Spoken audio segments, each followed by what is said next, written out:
Everybody's so excited today. Good morning, everybody. We are at one of my favorite spots. I don't know whether to tell you where it is or not because I don't want it to be overwhelmed with more people, but it's a spot where the canyon is all around us and you can hear the water. And when I was asking Kevin if we were all on camera, he said, "Oh, you can feel where we're at." So I really like this place. It's Coffee Talk, and we want to look back.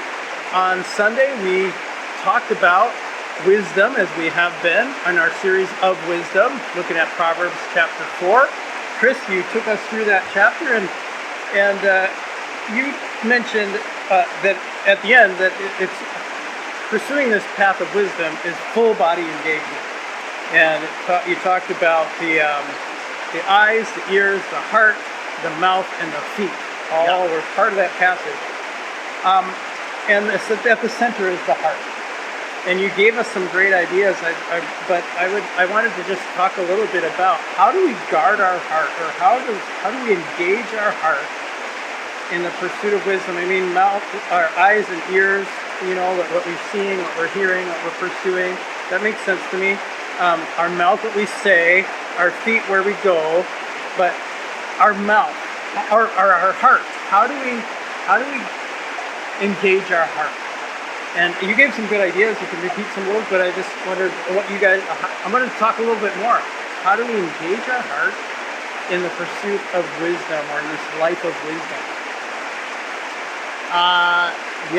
So it's interesting because your little flub actually led me to think of something important. Oh. Sometimes the best way to guard our heart is to eat well. I say that tongue-in-cheek, but actually I think there's some truth to that, right? Oh, yeah. When we nourish our bodies well, Yeah. I think we have a greater capacity for love. And so they're definitely all connected. Yeah. In that the heart very clearly is the motivation center for all of us, right? When my heart is well, I'm more motivated to speak well, I can hear more clearly, all these things. And so it is right that the proverb writer says, above all else, guard your heart. So we talked about the importance of staying soft, in that we don't want to become hard-hearted, and harboring bitterness and resentment is, I think, a major cause of that hard-heartedness that we sometimes let our guard down. Well, I can just stay angry at this person, or I can stay, while we can't control how we feel, we do often have the ability to control how long we hold on to those feelings. And that is where I think we need to pay close attention and do some work. What am I holding on to? And is there anything I can do to kind of let some of this go? Not in the sense that we just forget or bury, because I think that's going to come up later. And that's not actually guarding our heart either. Just shoving stuff in a dark corner and forgetting about it usually isn't guarding our heart. But like dealing with things and taking a proactive. It's the peacemaking versus peacekeeping kind of differential. And I think this is where we're being called to be peacemakers, and actually be proactive in what we do that. Which is super easy to say, even though I trip on some words. It's super easy to say. Incredibly hard to do. And if we're starting at a place where our heart isn't particularly healthy, then it's going to be even harder to start. So I recognize that challenge, because I feel it in myself some days, but it is the right way to go, even if it's not the easy way, or not maybe the most fun. Because nobody loves confrontation.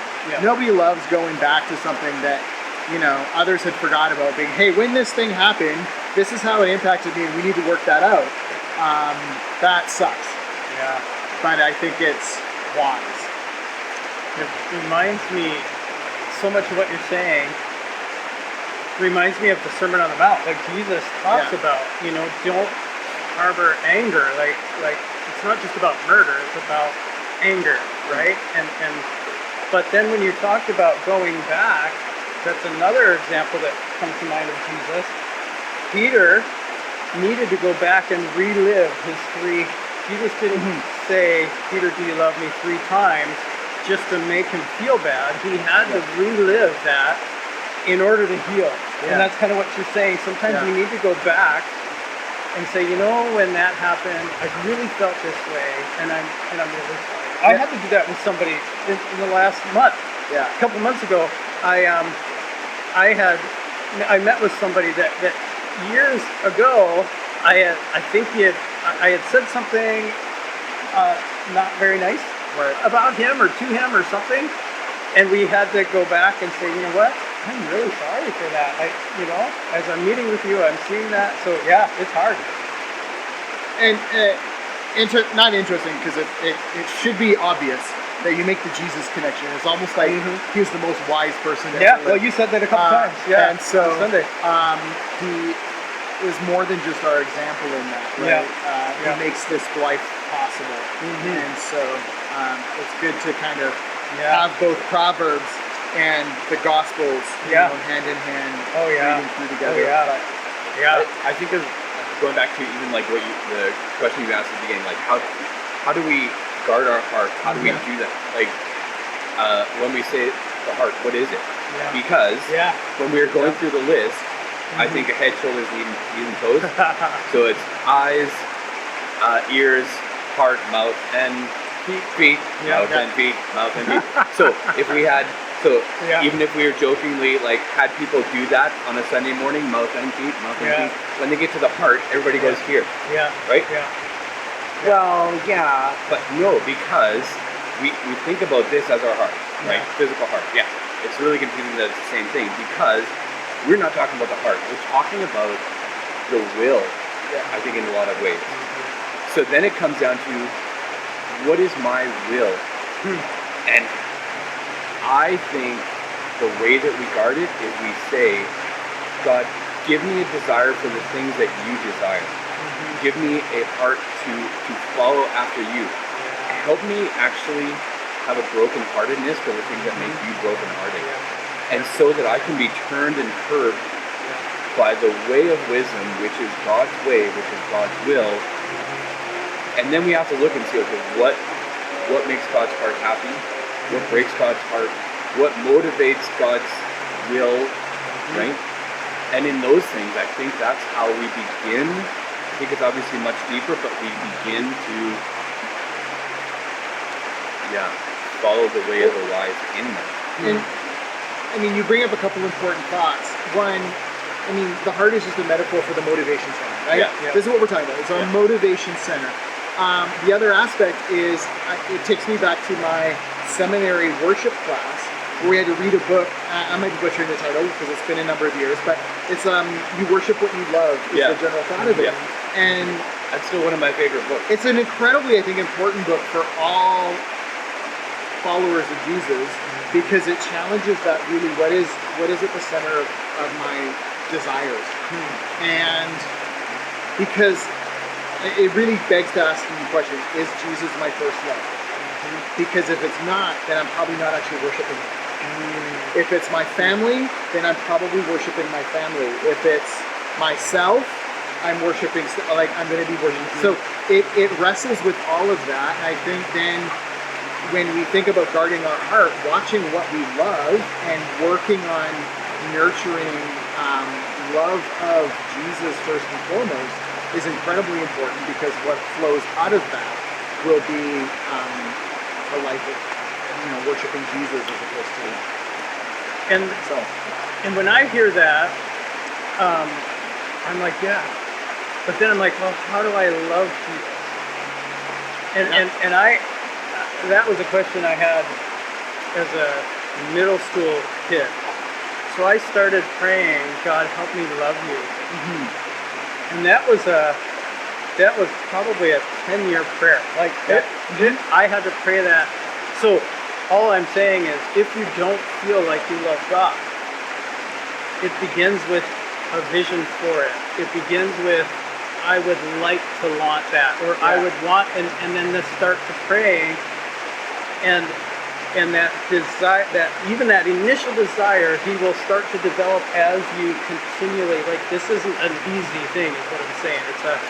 It's a long-term intentionality towards a vision that is better than whatever I'm experiencing now, which, you know, it could be I'm not experiencing the wisdom of God and I want it.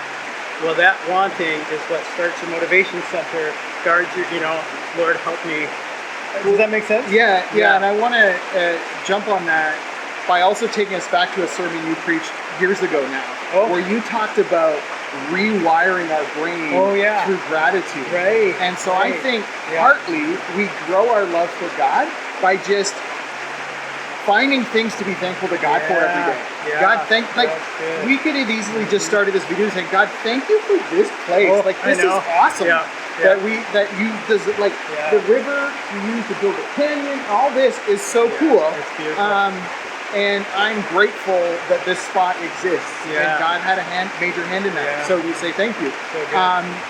Like that orientation begets itself, and we go deeper in it. But I would also want to say, as we pray, God, help me love you more, don't be surprised if you notice yourself loving others more, and then don't be complaining to God that we don't love God more, because I think loving others is often how we love God, and they're so intertwined. You often talk about two sides of the same coin, loving God and loving others, and so it's possible that you just need to turn the coin over and be like, oh yeah, there's my love of God. Oh wait, I've been doing it all this time, loving the people around me. And so if you want to also grow your love for God, start reaching out to your neighbors and start showing love to them in just practical little ways. And then see what the Holy Spirit in us does with that. Really good. And so now you've gotten 2 sermons this week. There we go. You're welcome. I'm going on vacation for 2 weeks. I need to recover. That's 4 sermons in 3 weeks. Lots to think about. Yes, and thank you for all that. That was great. Kevin should add last something. word, Kevin? Okay.